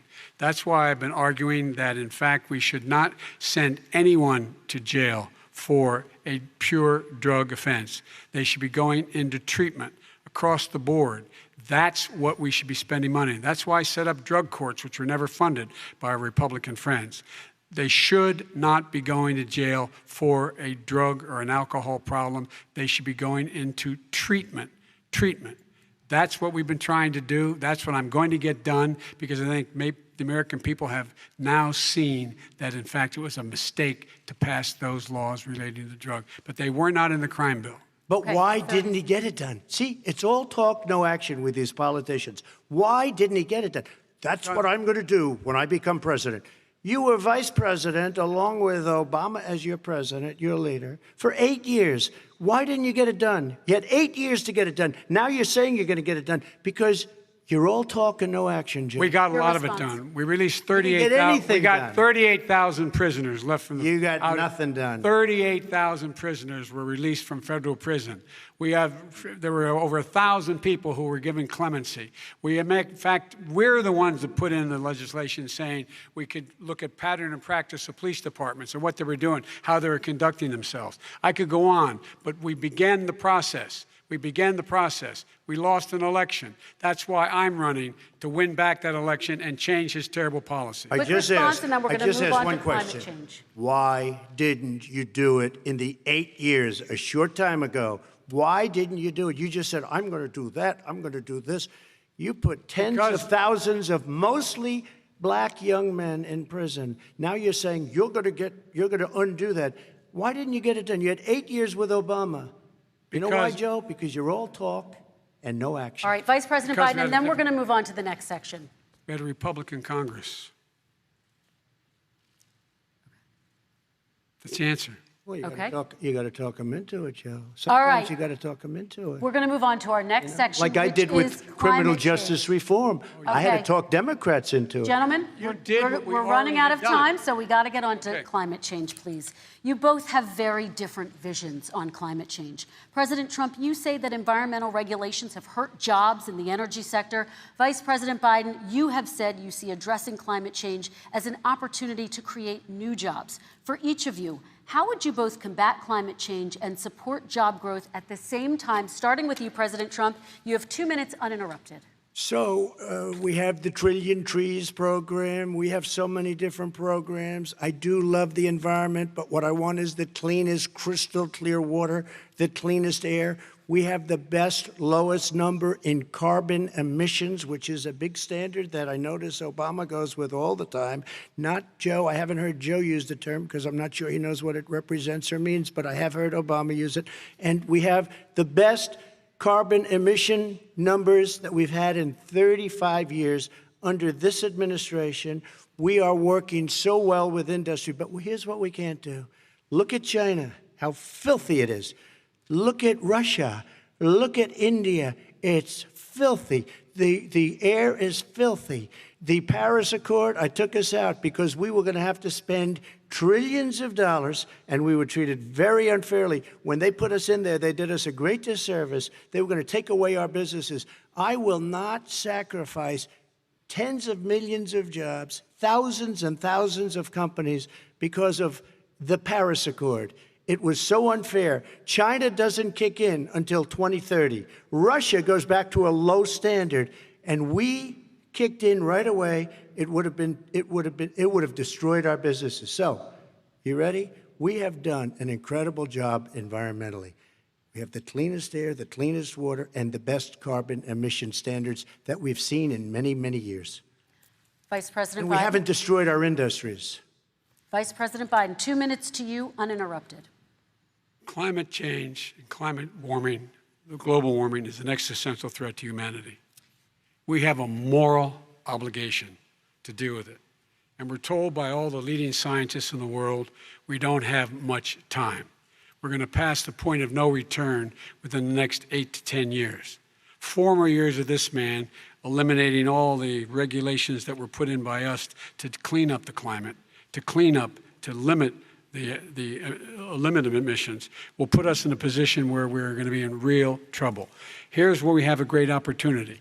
I was able to get both all the environmental organizations as well as labor, the people worried about jobs, to support my climate plan. Because what it does, it will create millions of new good-paying jobs. We're going to invest in, for example, 50,000 charging stations on our highways so that we can own the electric car market of the future. In the meantime, China is doing that. We're going to be in a position where we're going to see to it that we're going to take 4 million existing buildings and 2 million existing homes and retrofit them so they don't leak as much energy, saving hundreds of millions of barrels of oil in the process and creating significant number of jobs. And by the way, the whole idea of what this is all going to do, it's going to create millions of jobs, and it's going to clean the environment. Our health and our jobs are at stake. That's what's happening. And what right now, by the way, Wall Street firms indicated that my plan will in fact create 18.6 million jobs, 7 million more than his. This is from Wall Street. And I'll create $1 trillion more in economic growth than his proposal does. Not on climate, just on the economy. President Trump, you're They came out and said very strongly, $6,500 will be taken away from families under his plan, that his plan is an economic disaster. If you look at what he wants to do, if you look at his plan, his environmental plan, you know who developed it? AOC +3. They know nothing about the climate. I mean, she's got a good line of stuff, but she knows nothing about the climate. And they're all hopping through hoops for AOC +3. Look, their real plan cost $100 trillion. If we had the best year in the history of our country for 100 years, we would not even come close to a number like that. When he says buildings, they want to take buildings down because they want to make bigger windows into smaller windows. as far as they're concerned, if you had no window, it would be a lovely thing. This is the craziest plan that anybody has ever seen. And this wasn't done by smart people. This wasn't done by anybody. Frankly, I don't even know how it can be good politically. Right. They want to spend $100 trillion. That's their real number. He's trying to say it was 6. It's $100 trillion. They want to knock down buildings and build new buildings with little, tiny, small windows. I mean, and many other things. Okay. And many other things. Let me have the Vice President respond, and we're running out of time, and we have a lot more questions to get to. Country. So let's hear from the Vice President. I have a number more questions. I don't know where he comes from. I don't know where he comes up with these numbers. Queens. $100 trillion. Give me a break. This plan was, plan endorsed by every major environmental group and every labor group. Labor, because they know the future lies. The future lies in us being able to breathe, and they know there are good jobs in getting us there. And by the way, the fastest growing industry in America is solar energy and wind. He thinks wind causes cancer, windmills. It's the fastest growing jobs, and they pay good prevailing wages, $45, $50 an hour.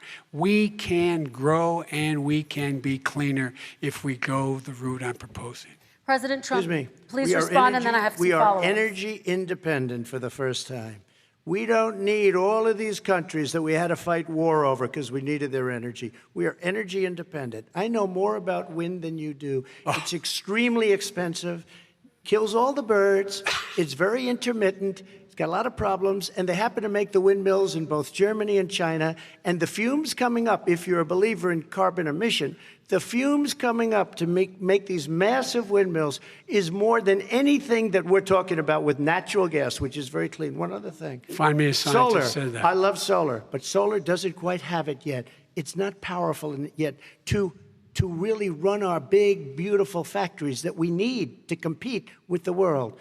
So false. It's all a pipe dream. But you know what we'll do? We're going to have the greatest economy in the world. But if you want to kill the economy, get rid of your oil industry. You want, and what about fracking? All right, let me allow Vice President Biden to respond. I never said I oppose fracking. You said it on tape. I did. Show the tape. Put it on your website. I'll put it on. Put it on the website. The fact of the matter is he's flat lying. Would you rule out banning fracking? I do rule out banning fracking because the answer, we need other industries to transition to get to ultimately a complete zero emissions by 2025. What I will do with fracking over time is make sure that we can capture the emissions from the fracking, capture the emissions from gas.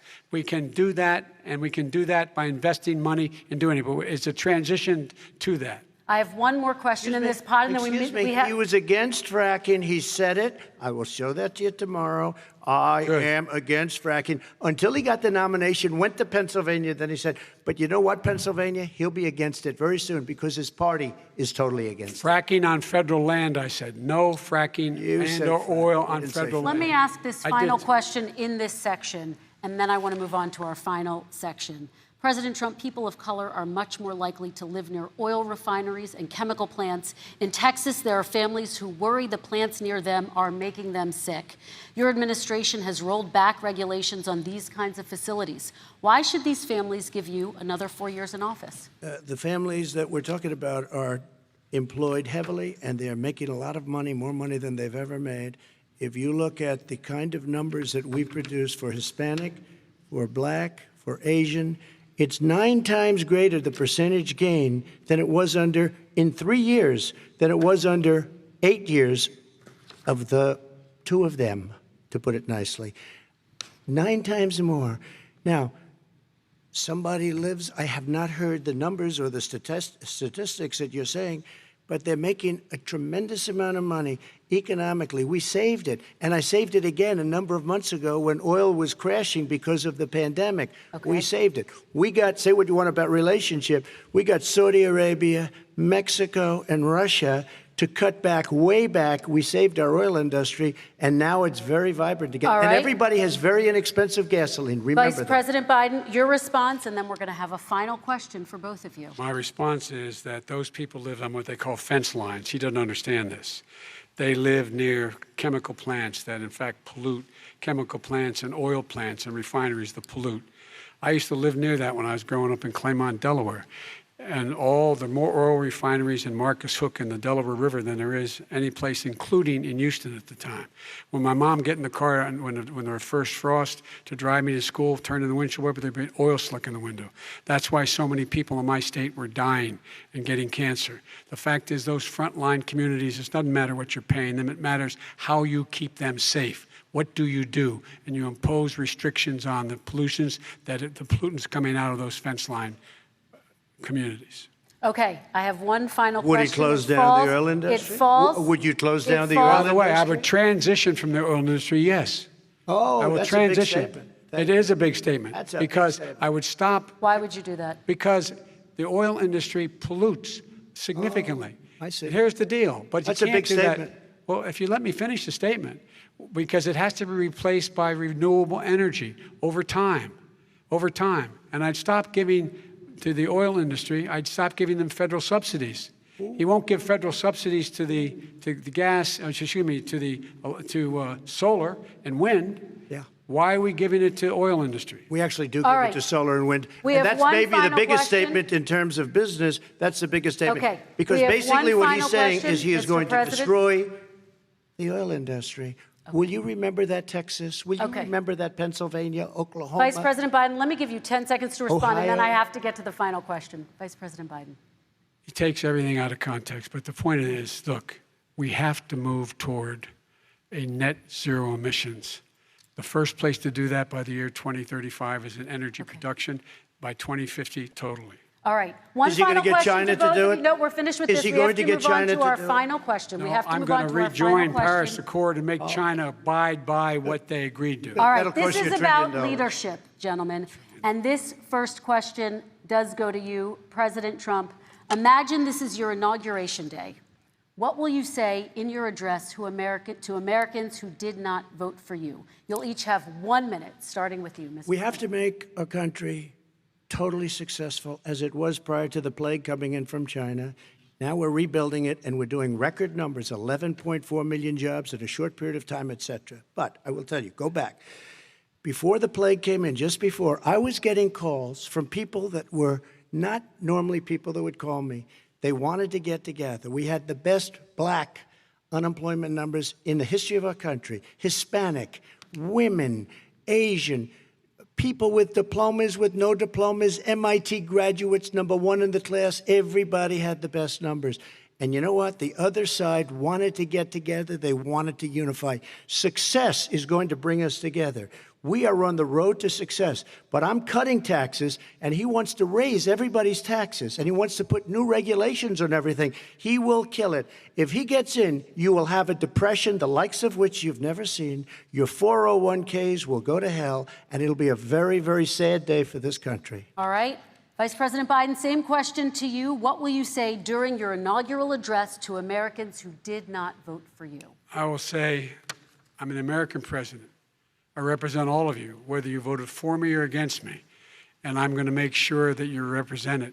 I'm going to give you hope. We're going to move. We're going to choose science over fiction. We're going to choose hope over fear.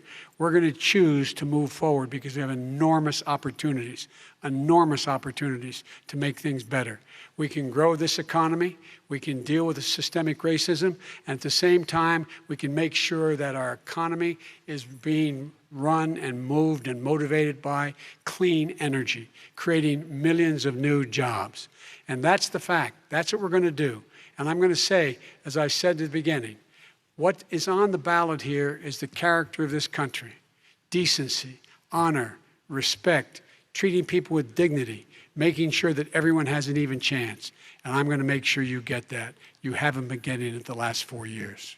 All right. I want to thank you both for a very robust hour and a half, a fantastic debate. Really appreciate it. President Trump, former Vice President Joe Biden, thank you to Belmont University for hosting us tonight. And most importantly, thank you to those watching tonight. Election Day is November 3rd. Don't forget to vote. Thank you, everyone, and have a great night. Thank you.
And now it's time to hear from you and get your reaction to this final debate of 2020.